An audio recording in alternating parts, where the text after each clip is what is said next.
Hello dear students, welcome to our study unit. Today हम start करने वाले हैं प्रीवियस ईयर क्वेश्चंस की एक सीरीज जो अपना फर्स्ट चैप्टर है लिक्विड सॉल्यूशन का। ठीक है, एज यू नो दैट हमारे पास जो लेटेस्ट वर्जन है एनसीईआरटी का, उसमें दो चैप्टर फिजिकल केमिस्ट्री के सॉलिड स्टेट और सरफेस केमिस्ट्री को रिमूव कर दिया गया था as per our latest 2024 syllabus.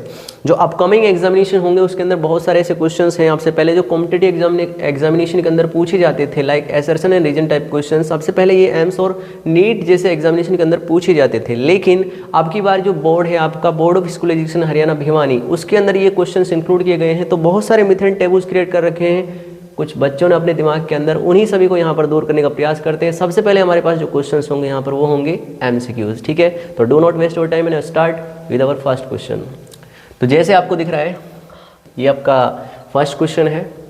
इस क्वेश्चन में कुछ भी नहीं है ऐसा सिंपल। इस क्वेश्चन को करने के लिए आपके पास वांट ऑफ फैक्टर का फॉर्मूला पता होना चाहिए और कुछ भी यहाँ पर ऐसा नहीं है जो आप इस क्वेश्चन पे नहीं कर सकते बिल्कुल। ठीक है, तो हमारे पास ये जो क्वेश्चन दे रखा है उसमें बोला गया है क्लियरली कि मेरे पास यहाँ पर वांट ऑफ फैक्टर की वैल्यू कैलकुलेट करनी है और इसका नाम जो है वो क्या होता है पता है आपको? इसका नाम होता है पोटेशियम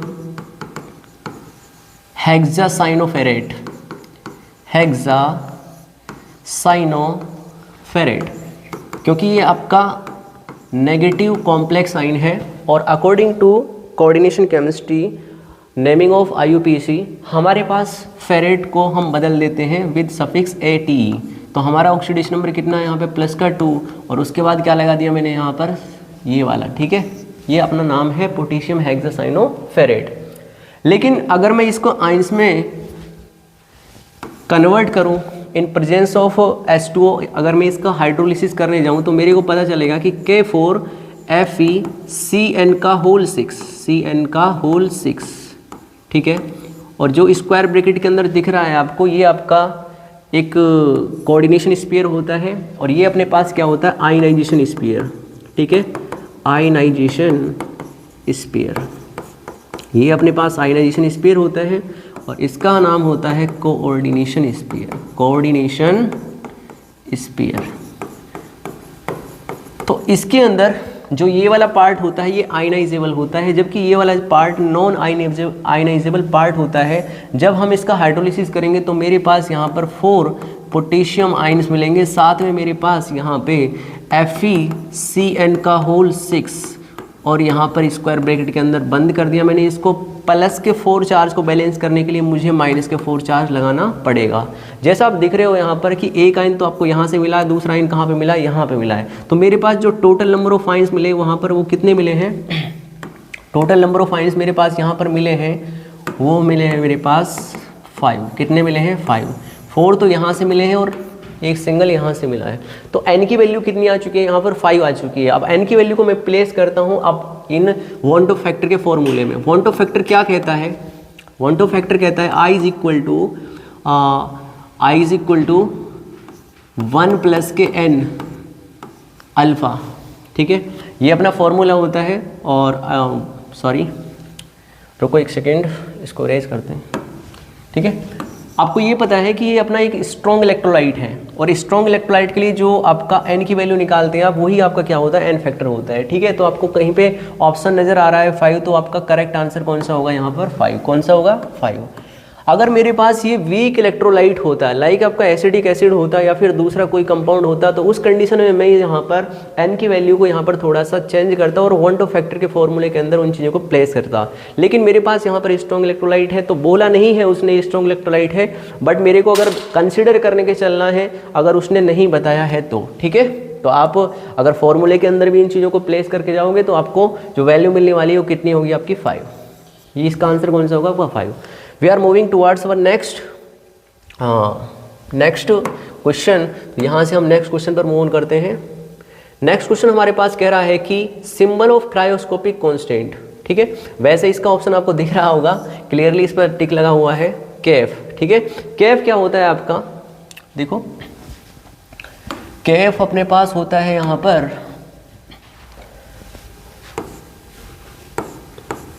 KF, ये क्या होता है अपने पास?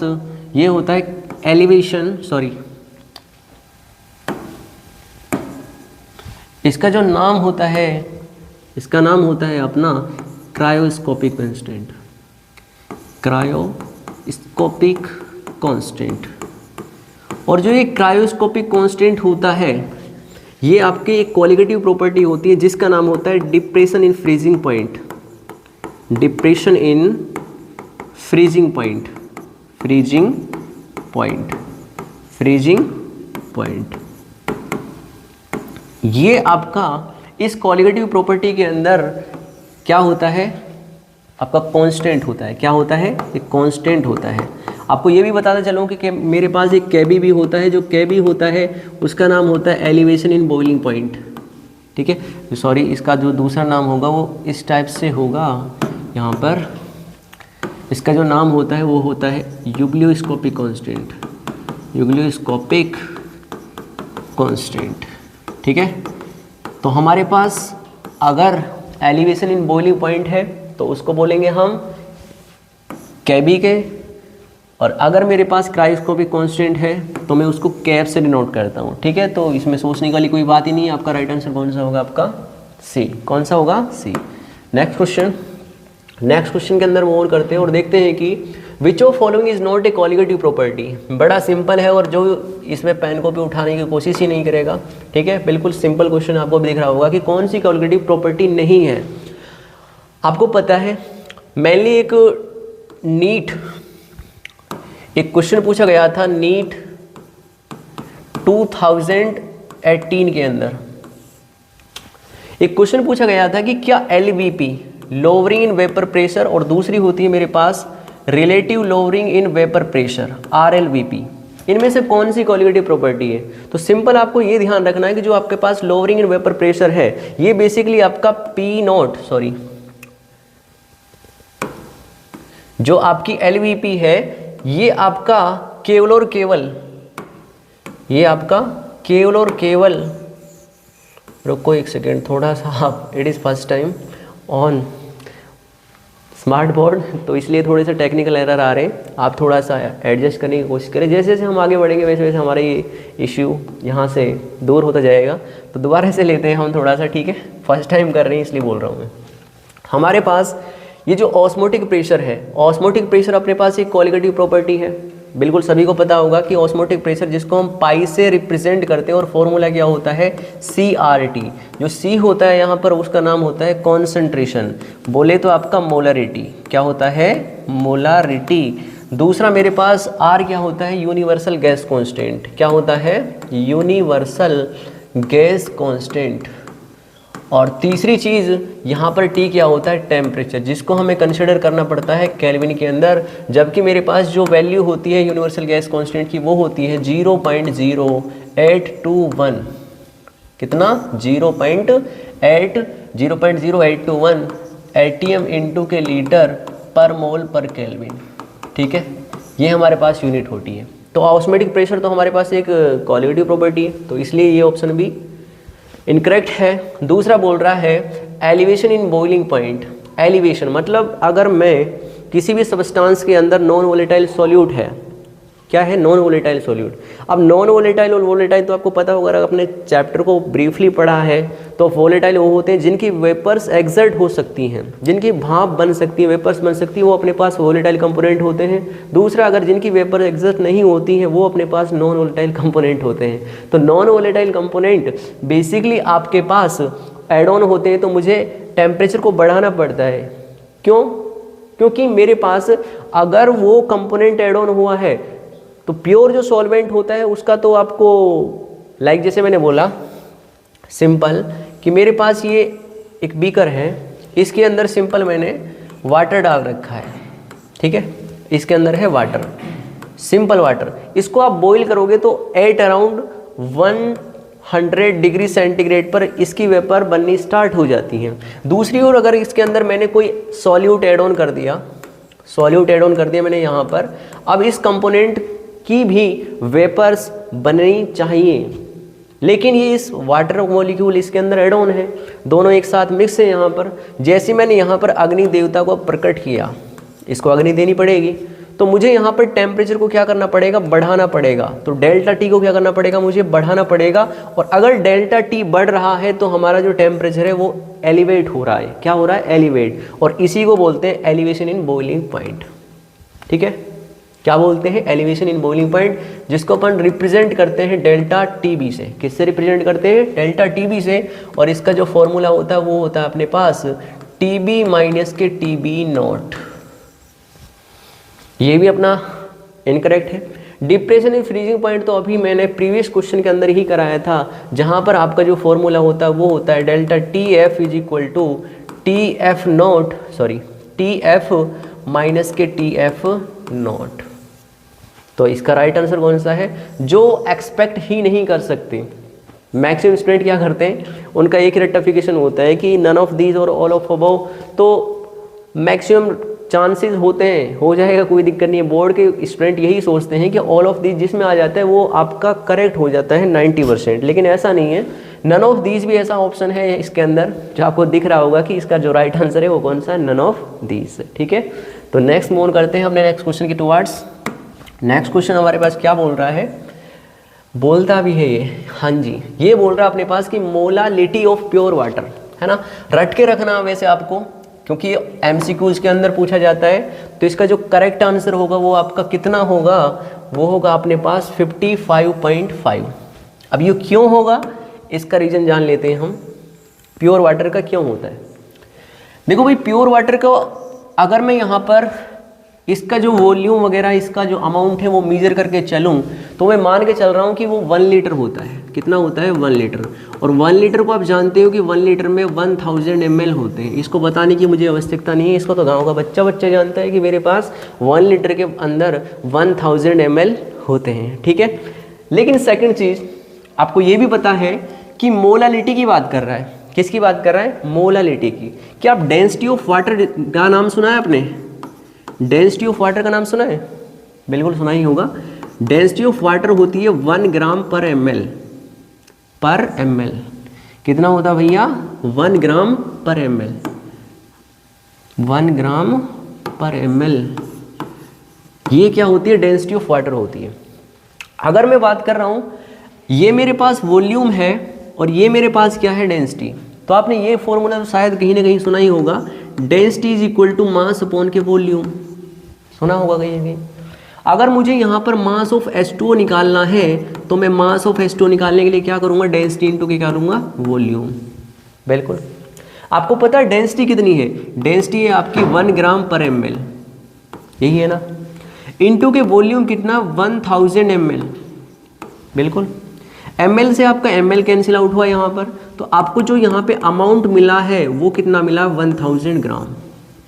बोले तो 1 kg। कितना है ये, 1 kg। कितना है भैया, 1 kg है। यहाँ से इतनी चीज़ निकालने के बाद में अब मेरे को पता करना है भैया कि जो फॉर्मूला होता है अपने पास, क्या होता है, फॉर्मूला।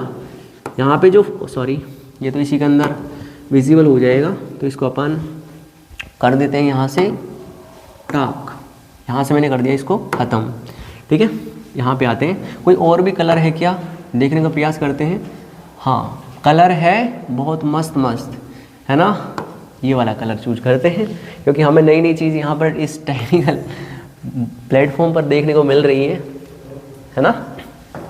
तो मोलारिटी का जो फॉर्मूला होता है वो अपने पास होता है, मोलारिटी इज इक्वल टू, वैसे स्मॉल m से करते हैं लेकिन मैं कैपिटल से कर रहा हूँ, है ना।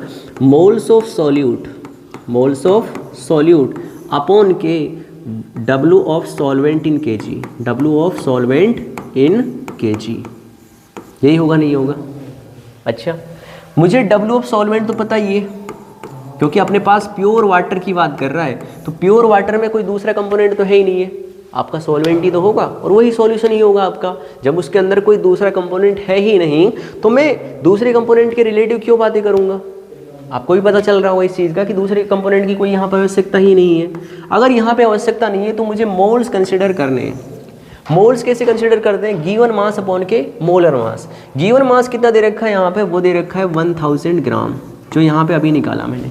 अपॉन के मोलर मास ऑफ वाटर कितना होता है वो आप जानते होंगे। मोलर मास ऑफ वाटर कितना होता है बताओ, 2 हाइड्रोजन 1 का 1 होता है प्लस के 16 ऑक्सीजन, तो कितना ग्राम हो गया 18 ग्राम। तो मैंने डिवाइड कर दिया यहाँ पर 18 ग्राम से, कितना कर दिया 18 ग्राम से। ये हमारे पास हो गए N सॉल्यूट। W सॉल्वेंट तो मैंने निकाला, वो कितना आया अपने पास 1 kg। इसको आप कैंसिल आउट करोगे तो 9, यहाँ पर ये 500, तो इसे आप कैलकुलेट करने जाओगे तो आपके पास जो अमाउंट मिलने वाला है वो कितना मिलने वाला है 55.5। तो आपका राइट आंसर कौन सा ही है। वैसे मैं रिकमेंड करूँगा कि आप इस चीज़ को ध्यान ना रखें, मतलब जो आपकी ये पूरी प्रक्रिया है, ये जो पूरा आपका विधि है, इसको याद रखने की कोशिश ना करें, क्योंकि ये डायरेक्ट पूछा जाता है। तो ये आपके लिए बेटर होगा कि इसी मेथड से आप इन चीज़ों को यहाँ पर करने जाएं। ठीक है, नेक्स्ट क्वेश्चन पर मूव ऑन करते हैं और देखते हैं कि नेक्स्ट क्वेश्चन हमारे पास क्या बोल रहा है। Here is next question. इसने बोला हमारे पास mole fraction of a solution in 2.5 molal aqueous solution each. जहां पे मोलल की बात आ रही है, जहां पे मोलल की बात आ रही है, वहां पर आप मोलालिटी से डील करोगे। किससे डील करोगे भैया? मोलालिटी से आप डील करने जाओगे। यहाँ पे जो मोलल आ रहा है इसका मतलब क्या है? मोलालिटी। क्या है? मोलालिटी। वैसे मोलारिटी और मोलालिटी दोनों क्या होते हैं? सेम होते हैं। क्या होते हैं? सेम होते हैं। लेकिन किसके लिए? जो कोई तोतला होता है। अगर किसी तोतले के लिए आप बोलोगे कि मोलालिटी और मोलारिटी दोनों सेम होते हैं, बिल्कुल सेम होते हैं, तो उनका रिप्रेजेंटेशन से पता चलेगा कि वो आपका मोलारिटी और मोलालिटी में डिफरेंस क्रिएट कर सकते हैं। ठीक है,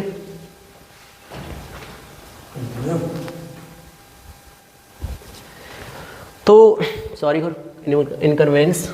यहाँ पर आपके पास मोलालिटी था, जो मोलल दे रखा है वो आपका मोलालिटी होता है, और अगर यहाँ पे मोलर बोलता है तो इसका मतलब यहाँ पर मोलारिटी होता है या फिर कॉन्सेंट्रेशन से होता है। ठीक है, तो इस क्वेश्चन के अंदर बड़ी सिंपल चीज़ ये दे रखी है कि 2.5 मोलल दे रखा है। कितना दे रखा है? 2.5 मोलल।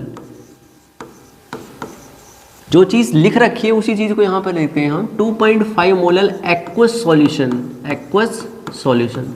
इस लाइन को लिखने के बाद में आपको ये पता चल जाएगा कि यहाँ पर आपका जो भी चीज़ है, यहाँ पर जो भी चीज़ दे रखी है वो आपकी किसके अंदर डिजोल्व है? वाटर के अंदर डिजोल्व है। मतलब आपका जो यहाँ पे एक्वस है उसका मतलब होता है वाटर, और वाटर एज ए यहाँ पर सॉल्वेंट काम कर रहा है। इस चीज़ को ध्यान रखिए आप। ठीक है, किसका काम कर रहा है? सॉल्वेंट का काम कर रहा है। तो देखते हैं क्या कह रहा है। आपको पता चला है कि यहाँ पर मोलल की बात कर रहा है, तो मोलल से हमें ये चीज़ क्लियर हुई इस लाइन को लिखने के बाद में कि जैसे ही इसने ये चीज़ यहाँ पर लिखी तो तुरंत ही मेरे को पता चल गया कि मेरे पास 2.5 मोल्स है। 2.5 मोल्स है ऑफ सॉल्यूट किसके अंदर? इन 1 kilogram of solvent. 1 kilogram of solvent. ये चीज़ मेरे को पता चल गई, क्योंकि मेरे को पता होता है कि मेरे पास molarity is equal to moles of solute upon के W of solvent in KLC. बिल्कुल। नेक्स्ट, इसने पूछा क्या है? इसने पूछा मोल फ्रैक्शन पूछा है। मोल फ्रैक्शन को आप एक्स से, जिसको हम चाई बोलते हैं, इससे रिप्रेजेंट करते हैं। तो मोल फ्रैक्शन ऑफ सॉल्यूट की बात कर रहा है, किसी भी कंपोनेंट की बात कर रहा है, तो सॉल्यूट ही मान के चल रहे हैं हम। तो इसका फॉर्मूला होता है मोल्स ऑफ सॉल्यूट। क्या चीज़? मोल्स ऑफ सॉल्यूट अपॉन के मोल्स ऑफ सॉल्यूट प्लस के moles of solvent. Moles of solvent, ये अपने पास फॉर्मूला निकल के आता है। तो यहाँ से हम अगर मोल फ्रैक्शन ऑफ सॉल्यूट निकालने जाएं तो मेरे को पता चलेगा कि मोल्स ऑफ सॉल्यूट यहाँ पर 2.5 मोल्स हैं। कितने मोल्स हैं भैया? 2.5 मोल्स।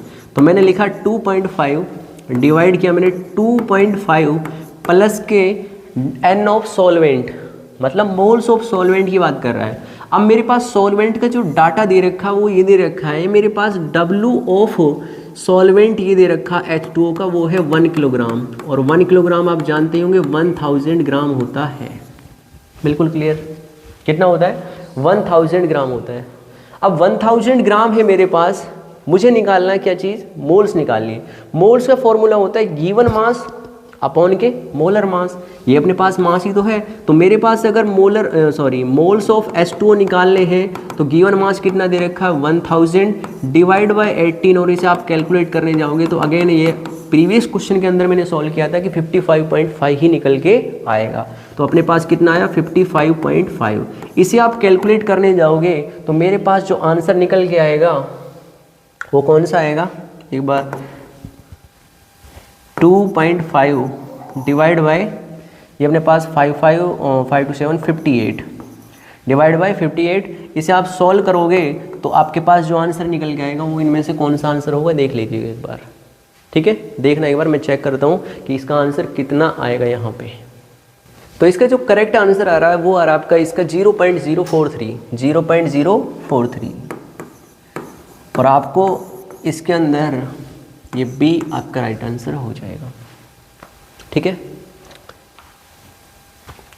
नेक्स्ट मूव करते हैं नेक्स्ट क्वेश्चन के ऊपर और देखते हैं कि नेक्स्ट क्वेश्चन हमसे क्या बोलता है। नेक्स्ट क्वेश्चन है हमारे पास कांस्टेंट बॉइलिंग एजियोट्रॉप्स और कॉल्ड। थ्योरेटिकल क्वेश्चन है, इसमें ज़्यादा टाइम लगाने की कोशिश नहीं करते हैं, लेकिन नहीं पता है आपको तो मैं एक बार बताने का प्रयास करूंगा कि हमारा जो राइट आंसर होगा वो तो आपका एजियोट्रोप ही होगा। अब एजियोट्रोप जानते हैं कि मेरे पास दो टाइप के एजियोट्रोप्स होते हैं, एक तो होता है आपके पास मिनिमम बॉइलिंग एजियोट्रोप और दूसरा होता है मैक्सिमम बॉइलिंग एजियोट्रोप। कौन सा, एक मिनिमम और दूसरा मैक्सिमम। मिनिमम बॉइलिंग एजियोट्रोप का यूज़ किया जाता है जब आपके पास वेपर प्रेशर किसी भी कंपोनेंट का बहुत ज़्यादा होता है, एक दूसरे के इन्वर्सली प्रोपोर्शनल है। अगर मेरे पास वेपर प्रेशर ज़्यादा है तो वहाँ पर आपका मिनिमम बॉइलिंग एजियोट्रोप यूज़ लेंगे, जबकि अगर मेरे पास वेपर प्रेशर कम है तो उस वेपर प्रेशर को इंक्रीज़ करने के लिए वहाँ पर मैक्सिमम बॉइलिंग एजियोट्रोप का यूज़ करते हैं, ठीक है। तो ये एडिशनल इन्फॉर्मेशन है, इसको थोड़ा सा ध्यान रखना।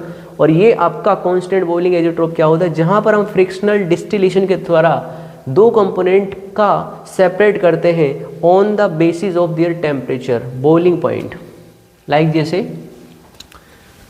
लाइक जैसे मेरे पास ये बीकर है, आप बोलोगे सर बहुत सारे बीकर बना देते हो आप, है ना, बार बार बनाना पड़ता है भैया, ये केमिस्ट्री है, ठीक है। क्या है, केमिस्ट्री। लाइक जैसे मैंने बोला इसके अंदर दो कंपोनेंट है, एक तो आपका ए है और दूसरा है आपका बी। मैं मानता हूँ कि ए का जो बॉइलिंग पॉइंट है, क्या है, बॉइलिंग पॉइंट है, वो मान के चलते हैं 100 डिग्री सेंटीग्रेड। दूसरा कंपोनेंट बी है हमारे पास, इसका जो बॉइलिंग पॉइंट है वो मैं मान के चल रहा हूँ 70 डिग्री सेंटीग्रेड। अगर मैं इस दोनों मिक्स हैं, अगर मैं इसको 70 डिग्री सेंटीग्रेड पर बॉईल करने जाऊंगा तो मेरे पास जो वेपर्स एग्जर्ट होंगी, वेपर्स निकलेंगी, वो केवल और केवल बी कंपोनेंट की होंगी, क्योंकि जो बॉइलिंग पॉइंट है आपका ए कंपोनेंट का वो है आपका 100 डिग्री सेंटीग्रेड और 100 डिग्री सेंटीग्रेड है, तो इसीलिए यहाँ पर इसकी वेपर एग्जर्ट नहीं होंगी। और टेम्परेचर के आधार पर अगर मैं दो कंपोनेंट को सेपरेट कर रहा हूँ तो ये कहलाता है अपना फ्रैक्शनल डिस्टिलेशन। क्या कहलाता है, फ्रैक्शनल डिस्टिलेशन। क्या कहलाता है, फ्रैक्शनल डिस्टिलेशन। बात समझ में आ रही है आपको, ठीक है, सफिशिएंट है। आगे मूव करते हैं। नेक्स्ट क्वेश्चन भैया क्या बोल रहा है, देखते हैं एक बार। The boiling point of solvent containing non volatile solute. इसका तो सभी को पता होगा कि नॉन वोलेटाइल सॉल्यूट को अगर मैं non volatile solute, non volatile क्या होते हैं, ऐसे कंपोनेंट जिनकी वेपर एक्सर्ट नहीं होती हैं। द कंपोनेंट्स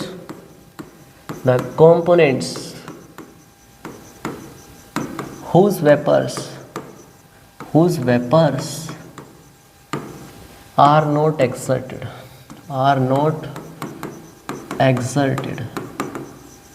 जिनकी वेपर एक्सर्ट नहीं होती वो क्या होते हैं, अपने पास नॉन वोलेटाइल सॉल्यूट होते हैं। तो जाहिर सी बात है, अगर मेरे पास वाटर है, वाटर आपके पास वोलेटाइल कंपोनेंट होता है जिसकी वेपर बन सकती हैं और आपका टेम्परेचर 100 डिग्री सेंटीग्रेड पर वो बॉयल होना स्टार्ट हो जाता है और लिक्विड सॉल्यूशन, लिक्विड स्टेट से वो गैसियस स्टेट के अंदर चेंज होना स्टार्ट हो जाता है, ठीक है। लेकिन अगर मैंने उसके अंदर लाइक ग्लूकोज, यूरिया, ऐसे non volatile solute add on कर दिए तो जो हम वहाँ पर टेम्परेचर दे रहे हैं वो आपके नॉन वोलेटाइल सॉल्यूट के पार्टिकल भी उस टेम्परेचर को एब्जॉर्ब करेंगे और पूरा जो टेम्परेचर है वो वाटर मॉलिक्यूल को नहीं लग पाएगा, मतलब एब्जॉर्ब नहीं कर पाएंगे। तो उससे क्या होगा, मुझे टेम्परेचर को बढ़ाना पड़ेगा।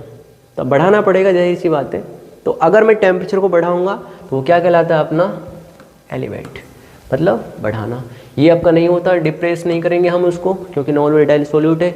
दूसरा आपका यही होगा डज नॉट चेंज, ये तो ऐसा हो ही नहीं सकता कि मैं नॉन वोलेटाइल सॉल्यूट को कंपोनेंट को ऐड ऑन कर दूं और मैं टेम्परेचर को बढ़ाऊं ही नहीं। ठीक, नेक्स्ट क्वेश्चन। नेक्स्ट क्वेश्चन देखते हैं भैया क्या बोल रहा है। Colligative property of solution depends on.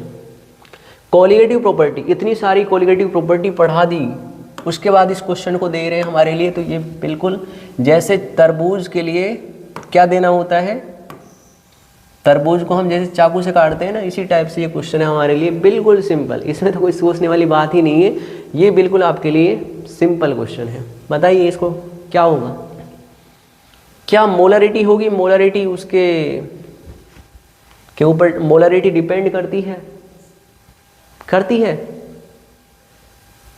जो सही बोल रहे आपको फॉर्मूला पता है, delta T b is equal to क्या होता है, के बी इंटू मोलालिटी। क्या मोलालिटी का नाम आया यहाँ पे, मोलालिटी का नाम आया, मोलालिटी चेंज कर रही है। अब मोलालिटी का भी आप फॉर्मूला देखोगे तो मोलालिटी का फॉर्मूला होता है मोल्स ऑफ सॉल्यूट अपॉन के W of solvent in KG, यही तो होता है ना, W of solvent in KG. तो मोलालिटी किसके ऊपर डिपेंड है, मोल्स ऑफ सॉल्यूट के ऊपर डिपेंड है। ठीक है, तो ये तो आपका राइट आंसर नहीं हो सकता, तो इनकरेक्ट हो गया।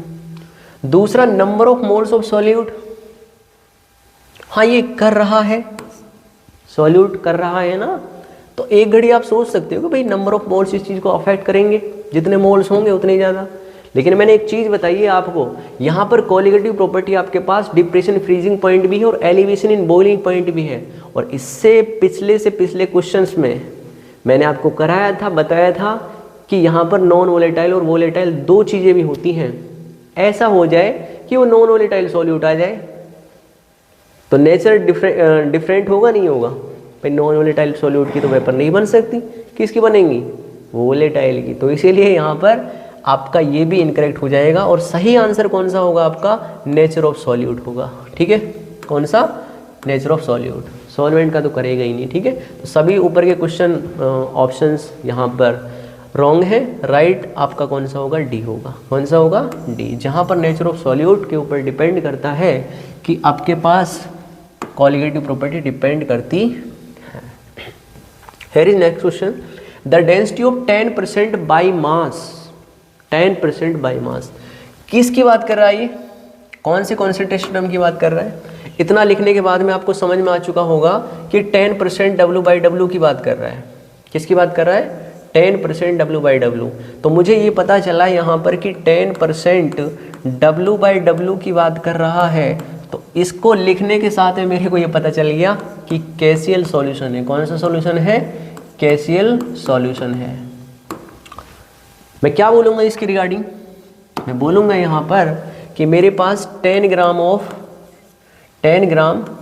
Of KCl potassium chloride is present in 100 gram of solution, 100 gram of solution.